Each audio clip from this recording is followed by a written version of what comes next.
Good afternoon, and thank you for joining us. This is the Caregiver Teleconnection session, Managing Challenging Expressions in Dementia with Jaime Cobb Tinsley. And let me tell you a little bit about her. She is a certified Alzheimer's educator and Montessori dementia care professional. I may She have is the screwed the whole vice thing up. she is the vice I can't. president. She is the vice president of dementia and caregiver education at James L. West Center for Dementia Care. She's earned a degree in integrated marketing Here. communication at Abilene Christian Oh, University and has been working with persons with dementia and their families for over 17 years. Since Jamie has been at the West Center, she has developed and implemented a variety of innovative programs that focus on enhancing the quality of life for families living with Alzheimer's disease and related dementias. Jamie also leads collaborative models of training for current and future healthcare workers. Jamie's a certified independent positive approach to care trainer, a master trainer for Dementia Live, and a stress busting program for family caregivers. And with that, take it away, Jamie. Thank you, Minerva. And so glad y'all are here today. This is going to be a jam-packed hour because I want to make sure that we cover a lot of information, but that you also leave today with a better understanding of dementia and what these challenging expressions are and what we can do about those, whether you're a family caregiver or a professional caregiver. Dementia is very complex, and there's a lot of things that go into it because not only are we dealing with people, right? We're dealing with a very complicated disease process. So I hope today you leave with a better understanding and some really good tips or practical tools or assessment skills that you can use to help you provide the best care for the person that you are, whether you love them or you're working with them or both, right? So, and I am with, no Minerva said, the James L. West Center for Dementia Care. In our education department, we are Dementia IQ. So you will leave here today with more IQ in dementia care or a higher IQ. But we are going to talk about behavioral expressions and how they relate to communication and what that looks like for us as we need to communicate with those living with dementia, but also how those persons living with dementia, how they're communicating and how that changes and what that looks like. We'll talk about these challenging expressions, so these more difficult forms of communication or how they're expressing themselves and how we look at those, how do we change our mindset on what that is not necessarily it's bad behavior or it's a problem, but it's an unmet need or it's something that we need to address. So changing our mindset on how we look at it, but also how do we respond to it? How do we respond with best practices, but with compassion, with dignity, with quality of life for that individual? And then we will talk about specific strategies, and we'll look at a couple of common challenging expressions. So we'll kind of do a wide overview, and here are some assessment tools, figuring out why behind the behavior, some ways to assess those behaviors, but then we'll also kind of dive deep into a couple of more challenging common expressions like agitation or wandering, and using these assessment skills we talk about for those particular challenging expressions. So I will say, I'm going to go through, we got a lot of information to cover. I want to make sure we get to it all. So some of the information I might go through fairly quickly. But again, I know Minerva said, if you have a question, put it in chat and we can answer it at the end when we have time for question and answers. But where I'm saying challenging expressions, there's the word behavior that's used. Unfortunately, in dementia care and healthcare, the word behavior has a lot of negativity behind it. Because when I say, well, they're having a behavior, we automatically go to a negative. Well, they're being difficult. They're acting out. They're a problem. This is just negative. It's a negative mindset. It's a negative outlook on it. It changes how we might respond to a person that has behaviors. And really, quite honestly, a behavior is nothing more than a form of communication. This is for everybody. We all use behaviors as a form of communication. We all have behaviors to express ourselves. I know that when I'm driving, a lot of the times I have a behavior because I might get angry at somebody that cut me off, right? Or they're moving too slow. Or sometimes my husband might do something that irritates me and I might have a behavior, because we all use behaviors as a form of communication. But when it comes to persons living with dementia, we tend to have this negativity around it, or they don't get as much grace, I guess, when there is a behavior. So I'm going to use a different word. I'm going to use a word that doesn't have a negative connotation behind it, and I'm going to use the word expression. Because if I know they're having a behavior, they're really, what they're doing is they are expressing themselves in the only way that they can express themselves in that moment. So they might be using a behavior to express themselves. And with persons with dementia, we know that they are doing the best they absolutely can with what they have left from moment to moment. So they might be responding or reacting to an environment. They might be responding or reacting to you or to what's going on at a particular time of the day, but they're using what they have left.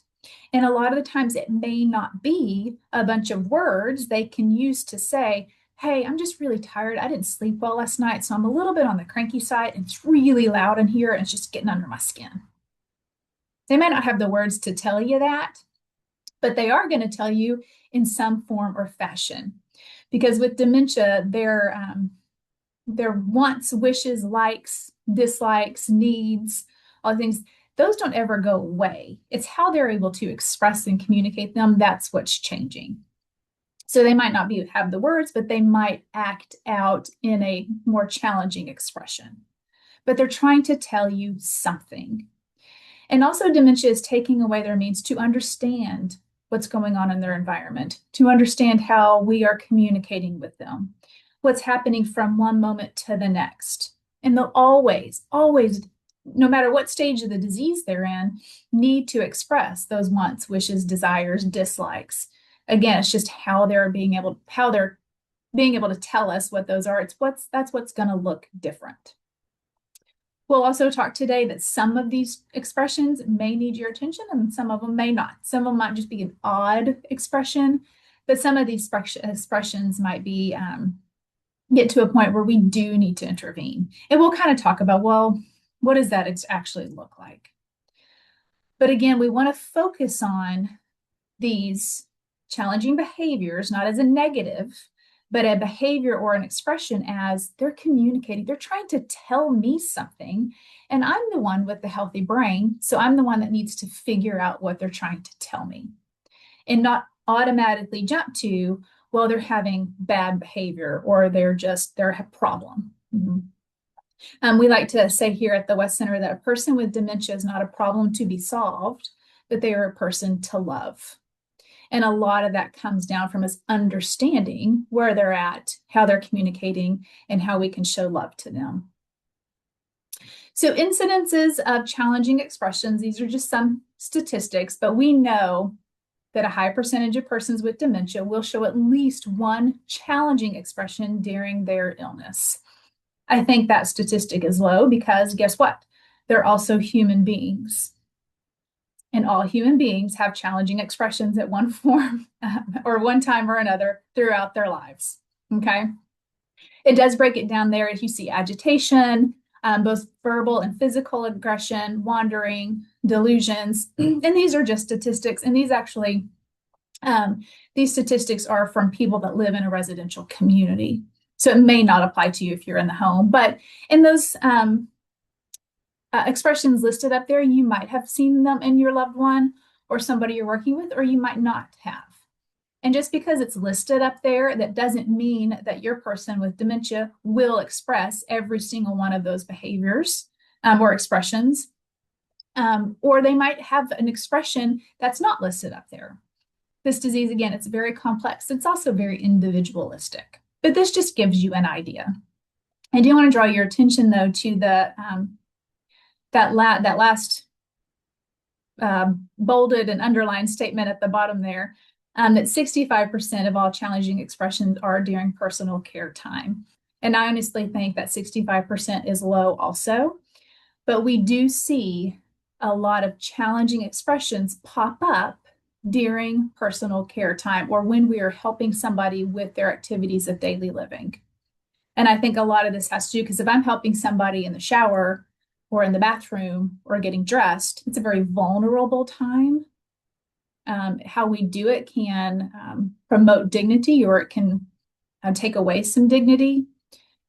And it's just vulnerable. And that's a time where we see a lot of challenging expressions pop up if we're not very well versed or great at helping with those personal care activities.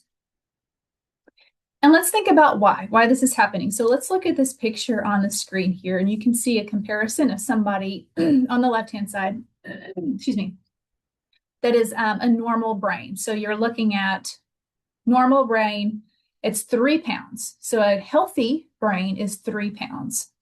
On the right side, you have that comparison with somebody with very advanced Alzheimer's disease. This is going to be the same for any advanced stage of any type of progressive dementia as well. But just looking at that, you can see the differences there, right? We can see that there is some shrinkage that's happening. There are more holes, if you will, in the brain. The ventricles are enlarged. The crevices and the wrinkles on the brain, there's larger crevices in between there. So we can see there's changes, structural changes happening to the brain in somebody that's living with a progressive dementia. Now, these changes don't happen overnight. This is a gradual change over a period of time. But can we, if we look at this, can we expect a person with the brain on this right-hand side to act and behave in the same way as a person with the brain on the left-hand side? We can't. When we see it this way, we can't expect that. But do we every day? Yeah, we do, me included, right? We see this, we don't see these images, we don't see those structural changes in our person every day. We just see how the disease is affecting them through their thinking abilities, their memories, their expressions, those behavioral expressions they have. But we can't expect them to behave or to be able to act in the same way. But that doesn't mean that they have bad behavior or they're a problem. We just have to adjust our approach. And looking at it, well, their abilities are changing. So this disease does take away some stuff from our persons. It does take away memories. It does take away some abilities, but it doesn't take away everything. There's still a lot there left right there on the right-hand side. And so we have to adjust our care to work with what they have left. And sometimes that's from moment to moment. So they are having a harder time understanding the environment, understanding what we're trying to communicate or what we're trying to get done. Their ability to reason is impaired quite a bit from the early stages, but in the very advanced stages, their ability to reason may not be there at all. They can be overstimulated very easily, more so than you and I can be overstimulated. Again, having trouble with communicating, there's wants, wishes, likes, desires. And if I'm unable to express a need, just think about yourself. Sometimes if you're unable to express a need or it's not coming across the right way, we can easily get floundered or frustrated by that, right? But we have this healthy 3-pound brain that can find another avenue to express ourselves or to communicate what we're trying to get across. Somebody with dementia, they may not. So it goes into maybe agitation or aggression. They can be startled by a loud noise or a sudden movement. They can misinterpret what's being said. Being treated like a child. So what do we unintentionally sometimes treat people with dementia like they're children or like they're not able to do? Maybe it's the way we talk to them. It might be our tone of voice. It might be some of the words we use. It might be that we've taken away a lot of the things that they've always done and just started doing for them. And this being treated like a child, persons with dementia, they're grown adults. They've lived long, full lives. They're responsible people, and being treated like a child, nobody likes to be treated like a child, and they don't either. Maybe they feel useless or like they don't have a purpose. There's no more meaning anymore. And there is a loss of control part of the disease, dementia. does that ability to have those in control of your emotions or in control of your impulses. That is something that gets lost over time with dementia. So they do lose impulse control and they do lose emotional control. Not that they don't have emotions, they're just not as in control of them as they once were. There can be a conflict with another family member or another resident. We may be asking something of them that's too complex, or we're moving too fast. We need to go at their pace. They can still do it, but we're just moving too fast. We need to allow them time to process. They may have a desire to be in a space or an environment that feels familiar or feels safe. Sometimes we see a lot of more challenging expressions pop up when there is a change in the environment. Maybe they just moved to a residential community, or they moved into your home, or you moved into their home. There's a change in their environment, and they're trying to make sense of it. They're trying to adapt. And sometimes, if it's really unfamiliar to them, they might want to go back to a place that feels safe, which if we know that and we understand the why, it makes perfect sense. I would want to as well. I'd want to be in a place where I feel safe and that's familiar. But I need to know that about my person. If there's undiagnosed pain, so maybe, especially if you notice a change in somebody that's very sudden, whether it's they become agitated, they may have more challenging expressions, they may also not be as active as they once were. Maybe even yesterday or the day before, you notice they're more lethargic or they're just not as engaged. Maybe they're not getting out of bed. These are all signs, or they're all ways that they're communicating to you through their behaviors that they might be in pain. But with pain, we know that that's anything, a change in their behavior or there's expressions that's sudden. So it's in the past couple hours or a day or two. A lot of that is tied back to a physical underlying pain problem. It could also be that they're bored or that they're lonely. Excuse me. A lot of the times with dementia, it's either we unintentionally, again, take things away from them so they can't go do their hobbies like they used to. They can't just pop in the car and go for a ride. They can't get their tools out and do something. Or we just don't, we as caregivers are so tired because we're doing everything else. We put them in front of a TV and say, watch your favorite show. So there's this boredom that can happen really quickly, right? Or it's a loneliness because maybe you're more socially isolated because it is a little bit harder to get out and socialize. Or maybe your friends aren't coming around like they used to. So there can be some loneliness there too. And when we're talking about challenging expressions, it might be that they become agitated, or they start wandering, or they start rummaging through the house and they're trying to tell you, I'm bored, I'm looking for something to do, or I'm lonely. Sometimes, challenging expression can be a person with dementia is anchored to their caregiver or they're shadowed to them. So they're just following you around constantly. You don't get a moment's peace, but that is a form of communication. You're safe. I feel safe with you. You're my person. You're my anchor. But it also could be, I'm also lonely. I don't want to be alone. I'm scared. So we're looking at these, well, why are they doing these certain types of expressions? And then sundowning is also a common challenging expression. And this is a time of day, usually late afternoon, early evening, where somebody with dementia tends to become more restless, maybe more agitated, more confused. And a lot of the times that is due to it is later in the day and they are just more tired. I don't know about you. I know for me around 4:30 every day, I hit a slump. Like I'm doing okay. And then 4:30-ish rolls around and I hit a slump and I'm kind of worthless for about 30 minutes to 45 minutes, because I'm just at the end of the day, I'm tired and I kind of need to fill my reserves up again with some rest, some calmness. And then the evening I can come back and get it.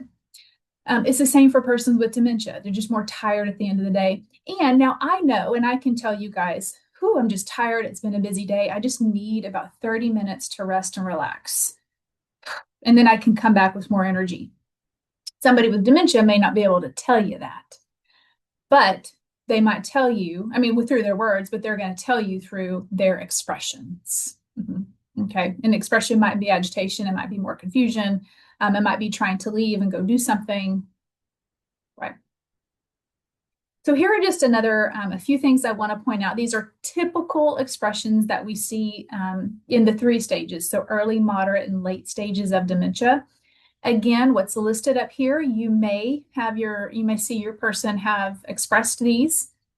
Just because it's on this chart does not mean that everybody with dementia will express these more common expressions, right? Or also, if it's not listed up here and your person has expressed it, that's okay too. This is just typical kind of what we see. But in the early stages, a big one that we see, a couple of them, is that repetition. They're asking the same question over and over again. They're telling you the same story.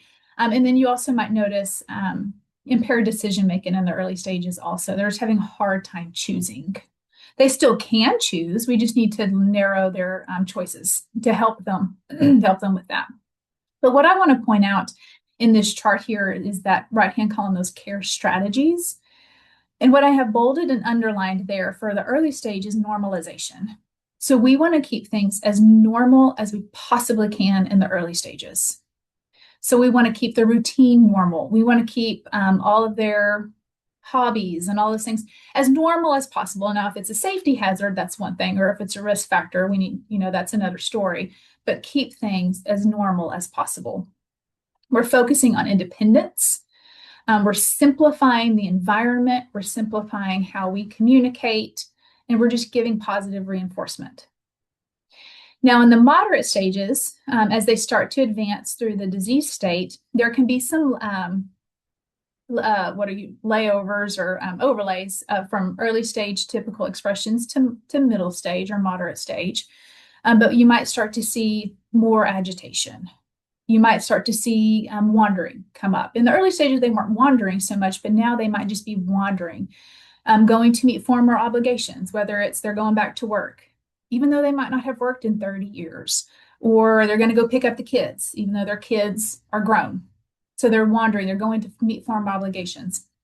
You can also see more resistance to care in the middle stages, especially during those ADLs time or those personal care time. Again, we see more challenging expressions happen during this time because this is a very vulnerable time. And we're not used to having people help in the shower, get dressed, on the toilet, but we're noticing that they do need extra care. So the care strategy, what we want to focus on is keep things as normal as we can, but we've got to add that support. So that bold and underlined word, supportive, add supportive care. And there are some other tips is to slow down.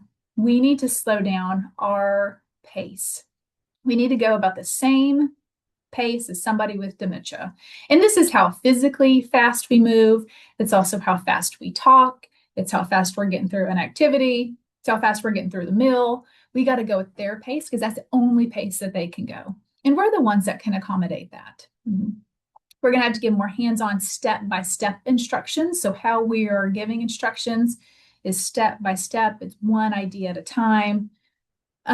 Using more visual cues, more visual reminders. So this is that non-verbal communication is hugely helpful to where, yes, our words matter. We only want to use the words that are needed, but we also want to make sure that visually they can see it. So our facial expressions are positive, how we carry ourselves is positive.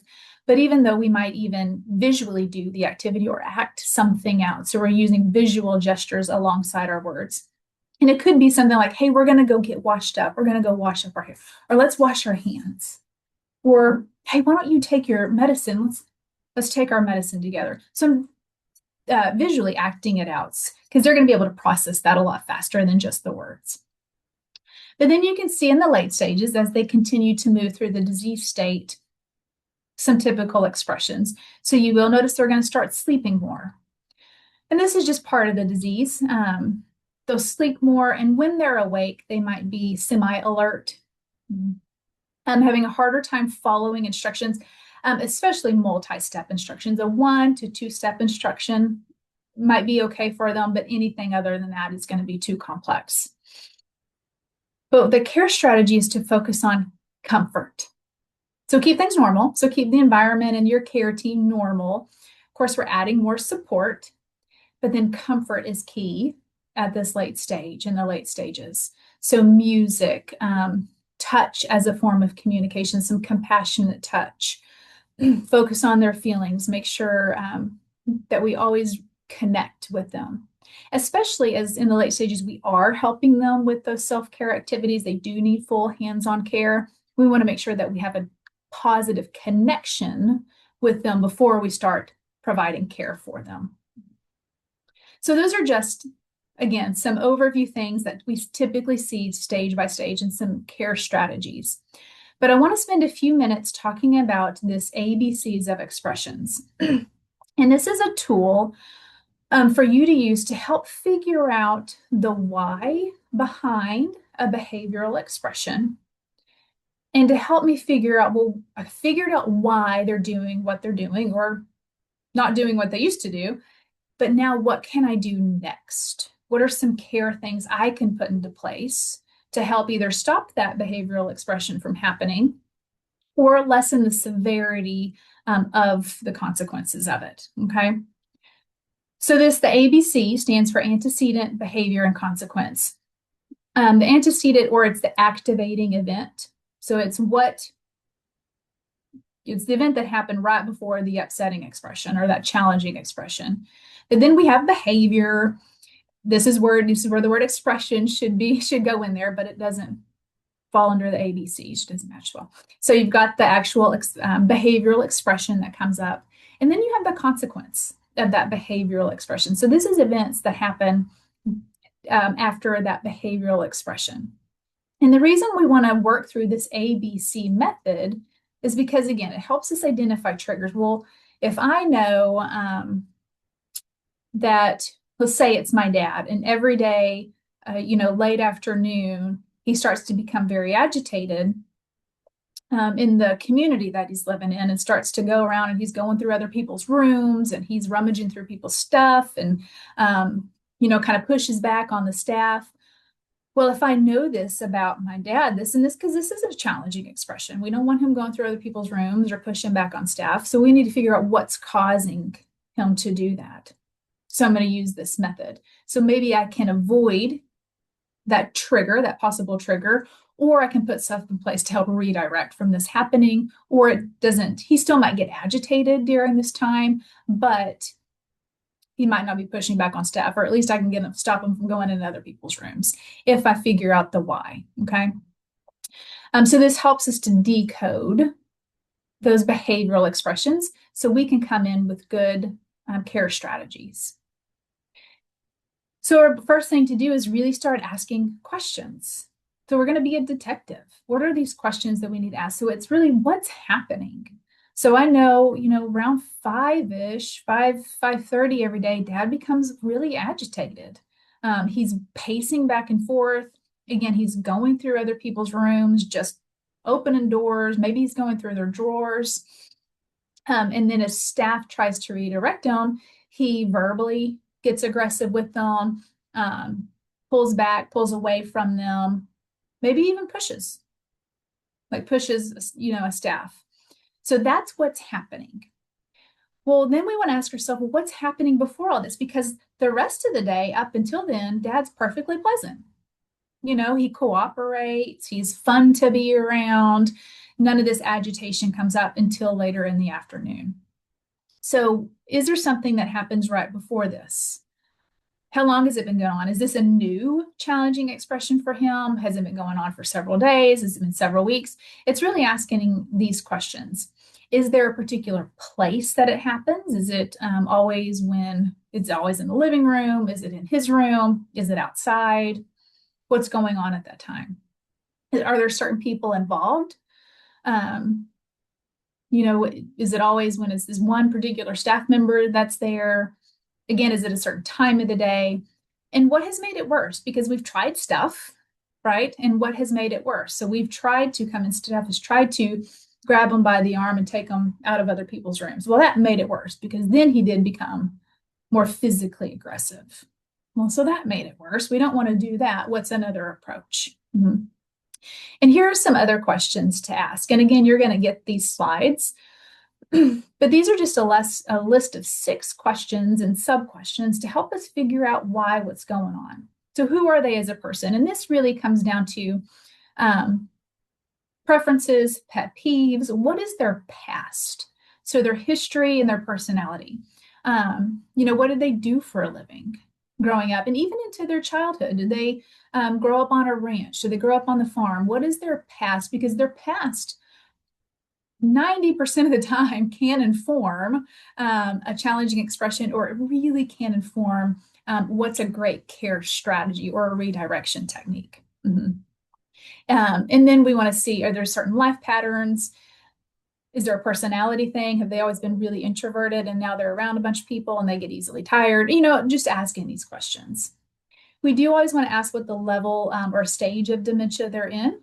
Are we expecting too much of them from the stage of dementia they're in? Are we expecting too little of them, right? Where are they? How are they interpreting the environment, the sensory awareness that's going on? A lot of the times we don't want to, when somebody has a challenging expression, we quickly kind of jump to the conclusion, well, they are just progressing in their disease state. And while that may be the case, it's rarely the case. There's usually another reason why they're behaving the way they're behaving. But then we want to ask, how are they feeling? Is there something wrong? Are they in pain? Is there an underlying health issue? Maybe do they have a urinary tract infection? Are they fatigued? Can they actually see through those glasses? Are they wearing their hearing aids? Do they have somebody else's dentures in? It's how are they feeling, going through that whole list. And again, I mentioned this earlier, but if it's a sudden change and kind of a drastic change, a lot of the times there's a physical underlying problem. But then we want to ask, what are we communicating as the care partners? Maybe the environment that's going on. Am I tired and exhausted at 5 o'clock every day also? And so I just don't have the patience or energy. And maybe I'm coming across as cranky and dad's just mirroring my behavior. Maybe it's that. Is it my approach? If I went in and grabbed him and pulled him out of somebody else's room, well, nobody likes to be grabbed and pulled on. So him pushing back or slapping my hand out of the way is a way to say, don't pull and grab on me. And then the environment, what's going on in the environment? What's the noise level? What's the temperature? Is it too hot, too cold? Are the lights too bright? Is the sun going down? So that might be creating shadows on the floor that may not be being seen as shadows, but there's just a change going on and things are getting darker. That can be scarier. I'll say, in this example with my dad, around 5 o'clock, well, there was a shift change happening. So the caregivers that he had during the day are now going home for the day, and we're getting the new batch of caregivers or the new shift of caregivers. So there's a lot of movement going on. They're leaving, they're doing shift change reports, they're gathering up their stuff, and new people are coming in. It's also a busy time of the day just for the residential community because families are getting off work and they're coming in to say hi to their family members before they go home for work. So it's just a really busy time, a lot of stimulation going on. So just asking about what's going on in that environment. And then times, patterns, and routines. So is this something, what's fitting into the day? Has their routine changed? Was there, maybe they had an activity that came in today at the community that messed up the routine and they got lunch late? Has he been able to do his normal routine too? So it's, if you're in a community, there's the community or the family routine, but then there's our own personal routines. And we all have our own personal routines. Was I able to do my personal routines every day and rituals and habits that just make me feel secure and structured? So it's asking these questions to figure out, well, maybe what's the why behind this? So if I use the example of my dad, and the community is getting more agitated around this time, going through other people's rooms. Well, I know I've asked myself these questions. It's happening around the same time, around 5-ish, 5:30. His level of dementia hasn't changed. Okay, we know he's pretty much in the middle stages of dementia.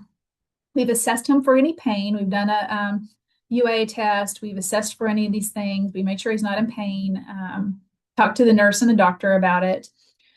We've checked our communication. We've left our exhaustion at the door. We know that to grab and pull him out of other people's rooms doesn't work. So we need to try a different approach. But what the biggest change is the environment. It's the shift change. There's all of these things going on. So if I know that, what can I do to help minimize? Now, well, I can't stop shift change, right? I can't say, y'all just don't do shift change now, or I can't do that. But what I can do is maybe I can distract dad during the shift change, and maybe him and I go for a walk outside while all that stimulation goes on. And when the new shift is on and they're settled, then we come back from our walk and it's dinner time. Or dad and I go into his room and shut the door and maybe watch a ball game where there's less stimulation. So I'm doing something to address, he's overstimulated. A lot going on, overstimulated. What if we can redirect his energy somewhere else? Another example, and I'm going to, just for time, I'm not going to go through this example, but you have it. So it gives you a story of Mary and Rob. It gives you the antecedent or the activating event, what that behavioral expression is and the consequences. But then it also gives some care strategies for that. So you can read that on your own. But I want to make sure and get through a few other things, how we respond with compassion. But knowing using that ABC method to identify problems, or excuse me, identify patterns and triggers, so then I can make the right care strategy choice. But a couple of other wonderful and best practices to respond to challenging expressions is to modify the environment. A lot of the times the environment is a huge part into all of our lives. We may not realize it, but we do need to make sure that the environment is set, and it is familiar. So there is familiar stuff in the environment, but it also feels safe. So it might be that we need to add to the environment to make it familiar, or to make it safe, or to know if we've had to make a move, like we just moved into the residential community, then to be okay that there's going to be an adjustment period, and we need the grace for that adjustment period. That's not going to adjust in one day. It might be several weeks. So we need to have the grace and the patience to work through that adjustment. But then also this validation and redirection. So validating is really responding to the emotions that somebody's expressing, not so much the words. And we're going to walk through that a little bit more here in a second. But really, when somebody's having a challenging expression, we know the emotions that they're expressing, whether it's frustration or it's agitation or it's fear, it's restlessness, it's excitement. We can get to that emotion and talk about that emotion, because the words may not match up to the emotion, or what they're talking about may not match up, but we can understand, gosh, that's frustrating, and say it. That's frustrating. You seem frustrated. Or this is scary. You seem scary. I mean, and when we say those emotions they're expressing, they're feeling heard, right? And it helps us as that care partner detective to really get to the root cause and address those unmet needs, because we have to go to their world. They cannot come to ours. We're the ones with the healthy brains that can accommodate this disease.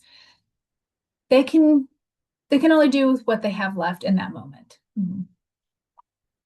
So responding with compassion. First thing we want to do is never say the word remember. If you can remember, not say the word remember. We don't want to get that word out of our vocabulary, but the word we do want to start using is okay. Using the word okay acknowledges that someone has spoken, or they have had an expression, and that we heard them. We're not necessarily agreeing with them, but when we say okay, it really helps diffuse the situation, or it helps us connect with them, so then we can start to redirect or diffuse the situation. Even if they're accusing us of doing something, then we can say, okay, so for example, you might be accused of stealing their money. You've stolen my money. Somebody's stolen my money. We're not saying, okay, well, you're right, I did. We're saying, okay. And then, because okay is I heard you, and I'm going to help you with this. Then we validate it and we fix it. So we validate those emotions and that feelings, okay? If somebody comes at me saying, You're stealing the money. Okay. Well, that's frustrating. That's not right. I tell you what I'm going to do. Okay. So I said, okay. And that's frustrating and that's not right. So I validated the emotion or the feeling that they had. And then I'm going to fix it. And we fix a lot of the times we can fix with a therapeutic story. So I'm accused of stealing the money. You know what? I'm okay. That is frustrating and that's not right. I'm going to call the bank right now and I'm going to have my name taken off all of your accounts. And then you get on the phone and you call a friend or you call a family member that knows what's going on. You talk to the bank and you say, I want my name off of those accounts. We're going to take care of this right now. This is never going to happen again. Okay, great.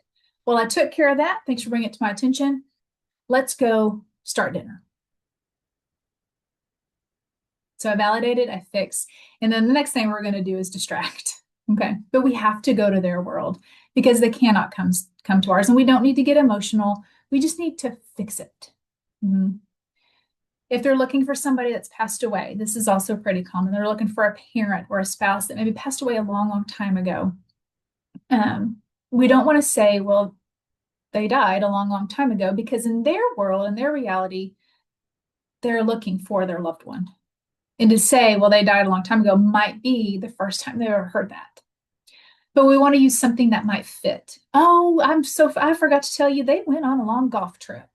If that matches them, if they were golfers. If they never golfed before in their life, then golfing might not be a great example for you to use. Or deployed. Or they're out feeding the cows. Or they had to stay at work late. Whatever it is, using something that works for them. And then we distract them. So the best ways to distract are with food, and sweets are the best. Little kids or babies, animals, and music. So those are the best go-to distractions. If dad was looking for his wife, that passed away a while ago. Oh, Dad, I'm sorry, I forgot to call Mom, but Mom went to go. She's actually visiting her mom. And I'm supposed to get dinner started. Will you help me get dinner started? Come with me over here. So I validate, he's looking for it. I heard him. Mom's staying with her mom, but I need your help in the kitchen. So then we even actually change the environment. We move from one room to the next. And a person with dementia can hold one thought at a time. So it helps if we can move the environment, because their brain kind of has to reset, take in that new environment. But we validate, we fix, and then we distract with food, music, kids, babies, animals. Great ways to distract. And then just a couple of other ones. So this is a little bit more into that validation and active listening. But again, we're putting more importance onto the emotional aspect of what's being said or what's being expressed. Okay. And we want to connect with them. And this is a type of therapy, validation therapy. To where we are just connecting with the emotion. We actively listen, and we actively listen with empathy, not sympathy. And sometimes we might be reminiscing about their past if they're looking for their kids or they got to go pick up their kids. It's time to get the kids. This is also fairly common. Well, their kids are grown, or you might be their kid and they're not recognizing you as the kid.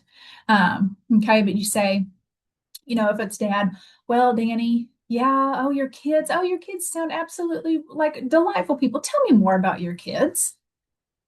Because he's wanting to talk about his kids. Tell me more about them. How many do you have?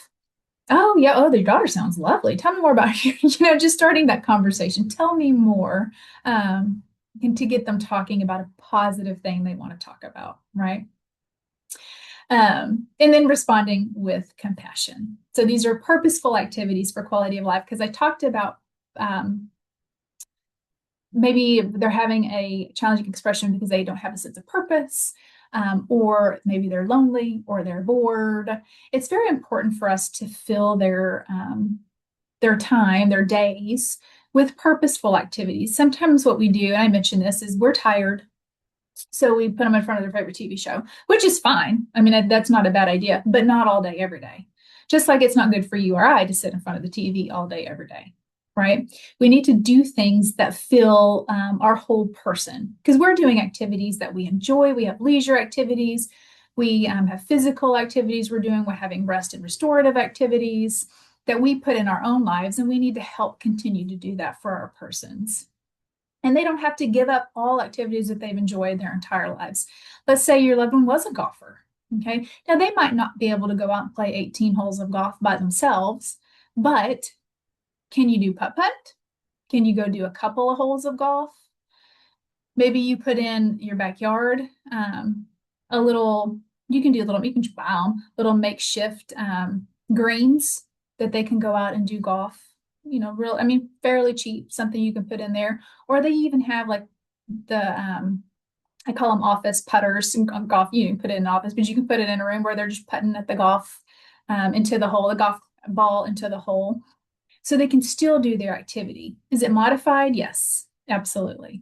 But they're still able to do something that they enjoy. But we also want to fill their day with purpose. So we want to focus on enjoyment with activities, not necessarily the outcome or the achievement of it. Just did you enjoy it? Maybe they're not doing golfing anymore because they're in the late stages, but they're watching a golf tournament. Can they watch the golf tournament? Can you talk to them about it? Can we encourage involvement? Do activities that they've always favored, even if there's physical limitations. One little tip I will say, if somebody is having a challenging expression and it's kind of physical, maybe they are aggressive or they're pacing back and forth or they're agitated and they're up and wandering, give them something physical to do. And that might be throwing bean bags at a hole. It might be over at our day program. It's plastic, but they have axe throwing. It's all plastic, it's all safe, but they do axe throwing. Sometimes they do it in the afternoon because the gentlemen start to get, it's later in the day and everybody's starting to go home, but we're giving them something physical to do because it helps get some of that restless energy out. But we also want to tailor those activities to their disease state. So somebody in the early stages might be able to do the axe throwing, even in the middle stages, but somebody in the late stages might be have more physical limitations, but you can do a tabletop. You can have a target on the tabletop and you can start like hammering, at the axe throwing, but they're still doing that activity, right? We just have to tailor it to meet their needs. And then obviously always choose positive activities you can do together, especially if you're caring for a loved one. While caregiving is exhausting, and you might be thinking, Jamie, the last thing I can even think about is doing an activity that I enjoy with my loved one. I don't have the capacity for that. The importance of making time to do that. It might just be going for a walk. It might be sitting, just having a cup of tea together. It might just be watching a golf tournament together. But doing stuff together, that's fun and that's positive, not something that's care task related, right? So I'm not here to care task for you, but I'm here to be in a relationship with you. Now on here, because of time, I knew there was going to be too much. It does go into depth about more of the 5 typical behavioral expressions. So it goes in depth about agitation, sundowning, wandering, communicating pain, and combativeness. So the rest of the slides do go into depth about each one of these behavioral expressions and maybe the whys behind some of those expressions and some care strategies. Excuse me. So for agitation, for instance, it does cover a wide spectrum. Agitation does anything from where I'm stubborn all the way up to aggression. Of course, everything that's in between that.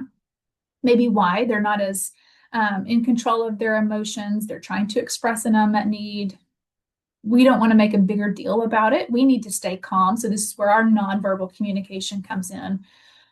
Because persons with dementia will always sense your emotions and they'll mirror your emotions. So if you're panicking or if you're agitated or frustrated, they're going to pick up on that and mirror it or do the same. And sometimes that can escalate the situation as opposed to de-escalate. So we need to come into it, even though you might be internally panicking. I need to come and express myself as I'm calm. I'm validating the emotion. I'm going to try to fix it and distract from there. It talks about some maybe some whys, why they're agitated, some behind that, and then some interventions. So it goes through each one of those behaviors that's listed in that way as well. But always remember the ABCs. I'm going to stop sharing that ABC method, because we may not always be able to. Uh-oh. Did I lose you? Nope, I still see you. I You think we still see me? lost, though, the power slides. Okay, well, sorry guys. There we go. Now, okay, sorry. My view was weird, but I want to just say, before any questions, using the ABC method can help you figure out better, specifically the why behind your person and that behavioral expression that comes up.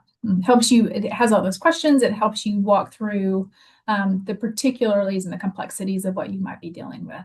So.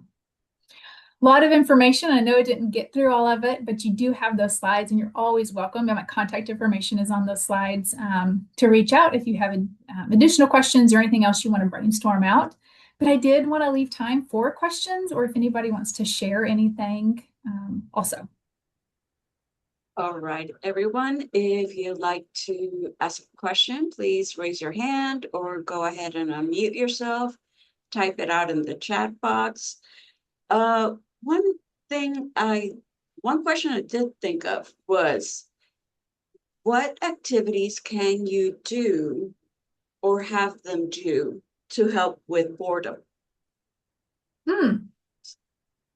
Perfect. Great question. And it's going to depend on the person, right? So because I would say, you know, like sometimes the activities that we think of, or at least I think of, tend to be more like craftsy or let's create something. Let's decorate this basket for Valentine's Day and put stuff in it. Well, that might be fun for me and mom, but dad has no interest in that, right? So you want to tailor that for what dad would be interested in or the gentleman would be interested in. So could dad paint the basket? You know, you want to use the skill set of what they've always used. But if you really don't know, or maybe you're having a hard time with them initiating, that's another thing. To initiate some of these activities, we will need to get them started for them, like start doing the activity, have them start doing it with us if they still can, and they can take it from there. But it also might be something that's repetitive, especially in the kind of mid-late to later stages. If it's repetitive, it may not look meaningful to us, but it's meaningful to them because folding clothes is a great. We got to fold these clothes. We need to fold them because you just have to fold clothes. Sorting silverware, it's something that needs to be done. Sorting nuts and bolts. These are all things that need to be done, but it's repetitive, and that repetitive, there's like a soothing something that's repetitive, but it's purposeful. It's not just even shredding paper. You know, if we're going to give them something like an art activity, we want to color something or we want to paint something, you want to make sure that it's adult and not childlike. Got it. Yeah.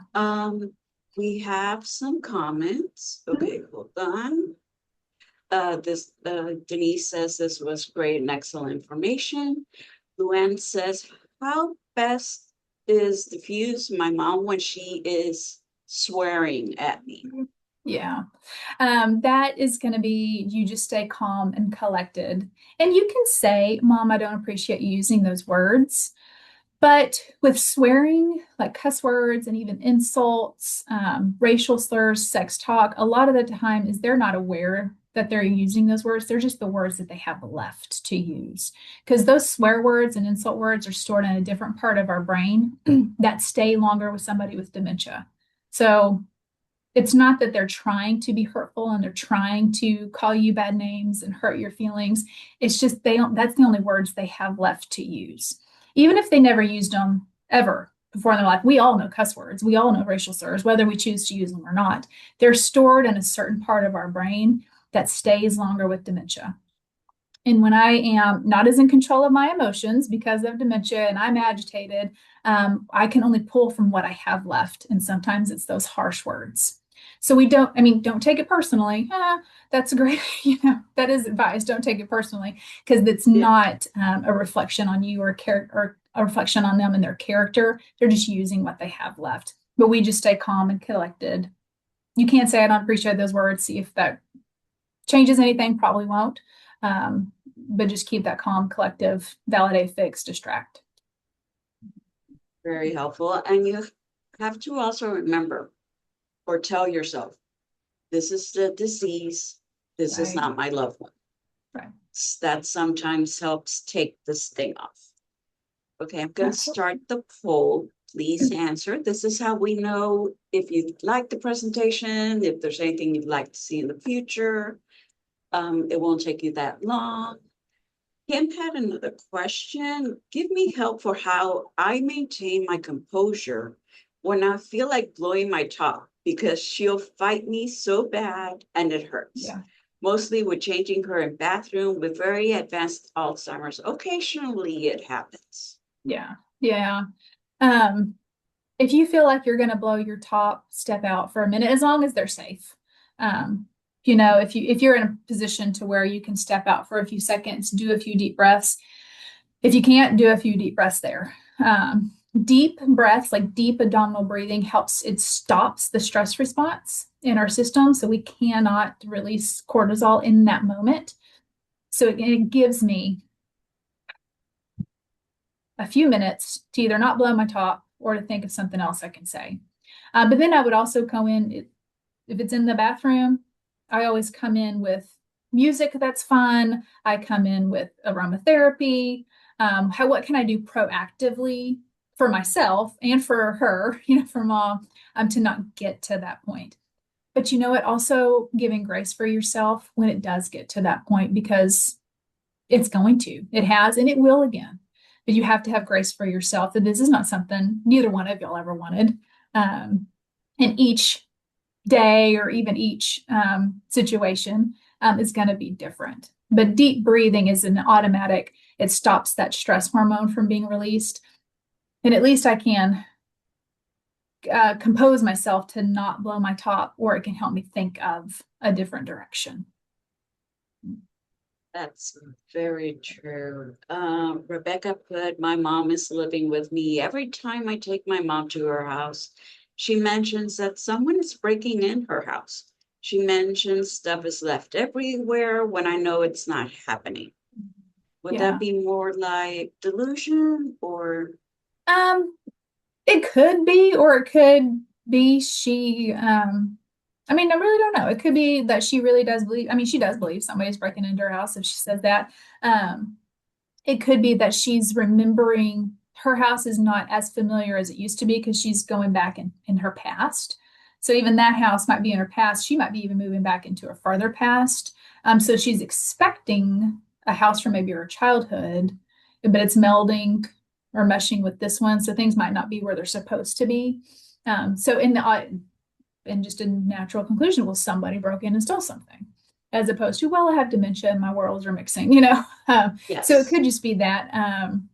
And it's just like, oh my gosh, I can't believe that. Why don't you tell me more? What is missing? What do you think? If she can tell you, that might not work.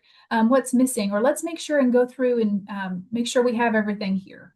Just kind of meet her where she's at. And then if we can start, tell me what's missing, or can we go through and make sure we have what we need? At least you can redirect her to another room and then pick up a favorite picture and say, oh my gosh, look at this picture and how cute you were. Tell me about this day. Was that the day you got married? You can redirect from something like that. Yeah. Definitely. I see John is unmuted. Did you want to share or have a question, John?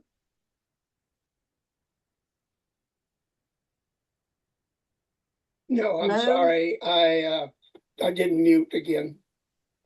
Thank you for paying attention, but I'm the one. That's okay. It's no problem. I know we are already towards the end. Let me just give everyone a little bit of information of what we have coming up for this month. Elliot and Lucy will be having a series of emotions for the month. This Thursday, we have how to cope with fear as a caregiver. They'll also be covering anger, uncertainty, and loss. We also have for Tuesday, February 10th, in our Spanish session, La Familia como Equipo, getting the family as the team. But this will be in Spanish. Jamie, thank you so much. This was a great presentation. Any last words you'd like to leave with everyone, for everyone? Take care of yourselves. This is it's a joyful and it's a rewarding road, but can also be tough. So you have to take care of yourself. Thank y'all for the opportunity. Thank you for being here and sticking with me for the hour. And thank you, Minerva, for the opportunity. Definitely for that. And thank you everyone for joining us. Hope to see you on the next one. And with that, I'm going to stop the recording and end the poll. Thank you, everyone. Thank y'all.